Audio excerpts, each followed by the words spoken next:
in mental health. Now, it seems like you're willing and able to underwrite the more complex aspects of mental health diagnosis with these physical examples. What else are you demonstrating in your book, The Myth of Normal? I know you could have read bits of it, well, the bits where my name's in it. I've read loads of it. But what else are you talking about when it comes to like addiction and mental health and the social and political aspect of these conditions? Yes. So, again, the addiction assumption in society in general is that it's a choice that people are making. In fact, the whole legal system is based on the assumption that people are choosing to behave in certain ways, consciously choosing. So they're consciously choosing to become addicted to illegal substances. That's the assumption in the legal system. Therefore, I argue that when we call it a criminal justice system, it's a really good name for it. It's a criminal justice system because it's criminally stupid in its assumptions. I've never met anybody, and I've worked with really hardcore substance users, who actually woke up one morning and said, "Oh, my ambition is to become a drug addict." That's the first point.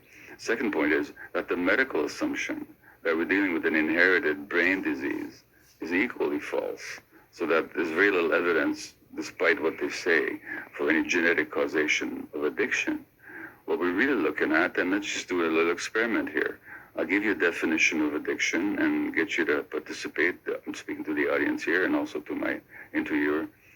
I'll define addiction as manifested in any behavior in which a person finds temporary pleasure or relief, but suffers negative consequences in the long term and doesn't give up despite the negative consequences. So pleasure, relief, and craving in the short term, harm, and inability to give up in the long term.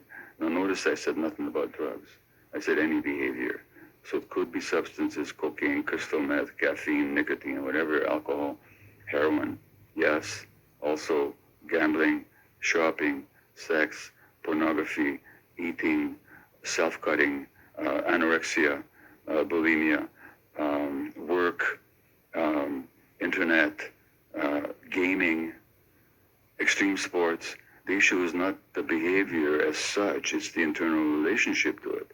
If there's craving, pleasure, and relief in the short term, harm in the long term, and you're not giving it up, you got an addiction. I don't care what to. So, here's what I'm going to ask here from the audience, is if by that definition you recognize that at one time or another you've had any kind of an addiction, just raise your hand.